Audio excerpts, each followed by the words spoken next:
What's going on, guys? Welcome back to the channel. Appreciate you guys tuning in for another video. If you guys are new to the channel, make sure you hit that subscribe button so you don't miss out on any future videos. We're still doing 3 videos a week right now, so we don't want you to miss out on any of those. So make sure you're subscribed and turn the little notification on and all that good stuff. So we're diving into a viewer suggested video here today. So that kind of leads me, if you guys, any of you guys watching this video have any ideas for content that you'd love to see on the channel, always drop them in the comments. You know, I read every single comment and definitely appreciate you guys contributing some video ideas and what you'd want to see or learn about as the year goes on. And I'll do my best to get those up on the channel. But in one of my recent videos about actually frog fishing, you know, that's one of the best techniques this time of year. A viewer asked if we could dive into my punching setup. So it's a great addition to, you know, frogging this time of year. Basically, if I had 2 choices in the fall time of year, it's going to be frogging and it's going to be punching. And we're going to dive into the punching side of things here today. I'm going to walk you through the whole setup, the rod, the reel, the line, the weight, the hook, and even give you a few of my favorite baits. You know, we're going to talk about a few baits and, you know, really just walk you through the whole setup, what I'm looking for when I'm punching, flipping, and help you guys, you know, apply this to your body of water. So if you guys are ready, let's jump in. Let's talk all about punching and my setup for doing all that.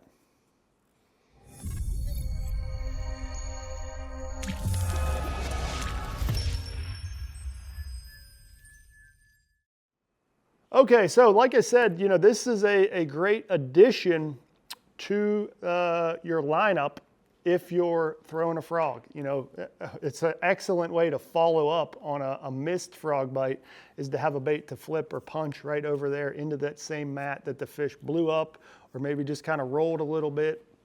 You know, having a flipping setup right there ready to go is an excellent follow-up bait to a frog.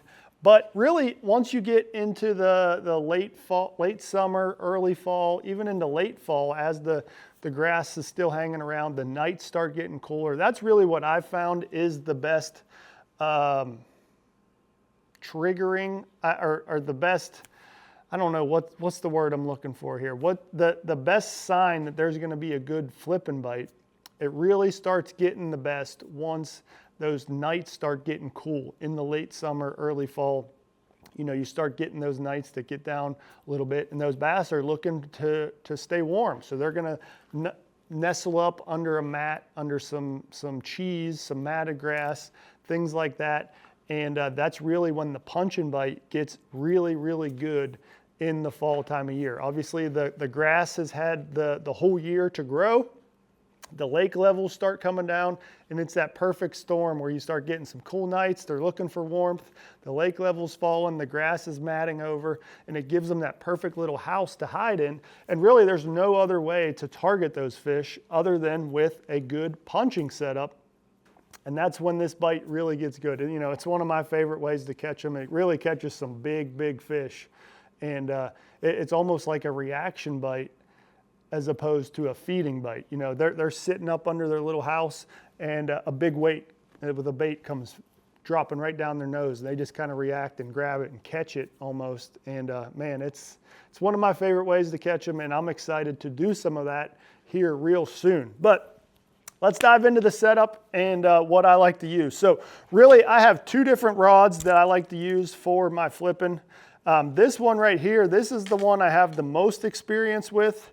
It's actually a favorite rod that, you know, I don't even know if they make this rod anymore, but it is a 7'8" heavy, is the Mark Daniels Jr. series rod, but it's an excellent punching rod. But like I said, I don't even know if they make it anymore, if you can get them. If there was one issue with that rod, is it will like to break on you once in a while. So I've kind of been leaning more towards this guy as a replacement for that rod, but I don't have the same amount of experience with this rod just yet. So I'm still mixing in the hex there a little bit, but this right here, this is actually a Phoenix. It's the same length and action. It's a 7'8" heavy and acts very similar But I just don't have the same amount of reps on that rod just yet, so I'm still just a little hesitant to completely switch over all of my need. But two very similar rods. If I was gonna suggest one that you would buy right now, it would definitely be this guy right here. Really impressed with it so far, but I still just want a little bit more reps in that really heavy cover to put it through the test before I completely switch over all of my equipment to that rod right there. So having confidence in your equipment is super important. And you know, especially on punching, you got to make sure you have the right equipment, the right rod, things that you can trust, and put it in heavy cover. And that's what I'm going to be doing a lot here this fall to make sure that, you know, I have the right setup for when I need it. So let's dive into the rest of the setup. I gave you two rod options that I like to use or have been using. So I like a 7'8" heavy rod, and it's almost more of a moderate action, both of these rods. You know, you don't want an extremely fast tip that as soon as you feel that bite or put some tension on it, that it starts loading up. You want it to be a little bit softer so you can really kind of lean into those fish and get some movement with that rod to help kind of move those fish when you set the hook, because that's one important thing while you're setting the hook or hooking a fish with the punching setup, is you want to move that fish when you set the hook. That's why that big long rod and that movement is super important, because if you just set the hook on him, he's in some extremely heavy cover. So if he starts moving around dancing, and your line's going to get all wrapped up in that heavy grass, and a lot of times he's going to come off. So getting that fish moving on the hook set is super important. So start with the line right here.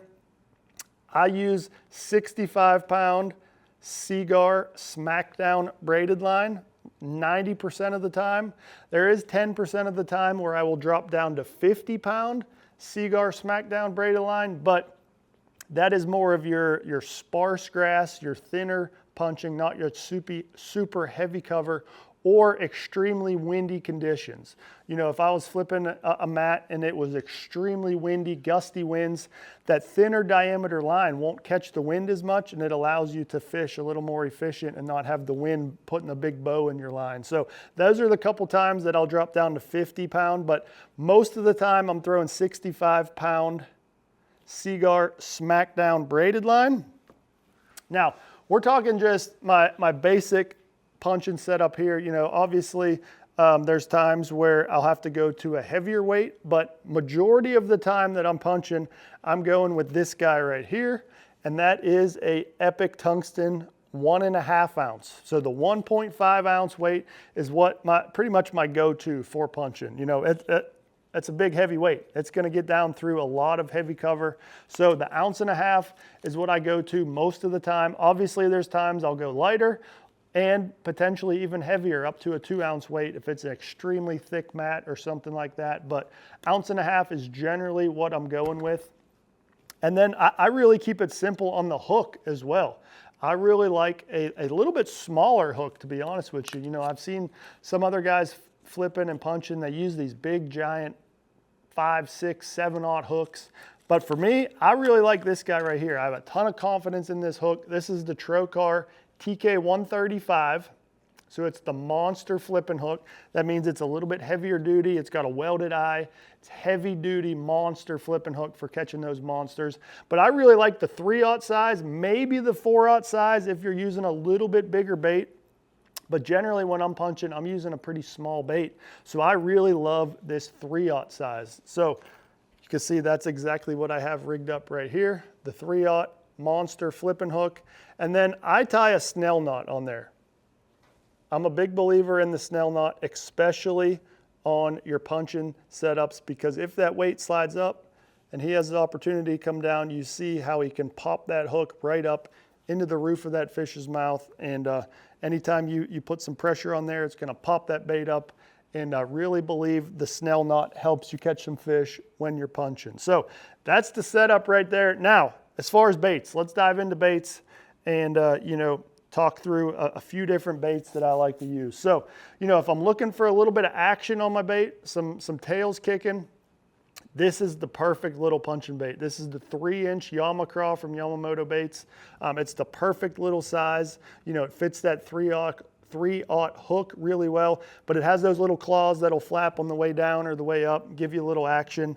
Other than that, there's really only a couple other baits I like to throw. This is a new bait that's just recently come out that Fletcher Shryock helped design with Big Bite Baits. It is the FAFO, the flip around and find out. It's an excellent take on, a beaver style bait. But what I like is the tails are a little bit longer, or the flaps at the back. So they kick a little bit on the way down and gives it a little bit different profile as that bait's falling or gliding. But really like that bait. And I really like the color options. This is what's this one called? Black and blue with silver flake. If you guys know me, follow the channel. I love that silver flake in all of my baits. So that's a great choice for my flipping. And then other than that, you got the tried and true. This is one that, I've used for years.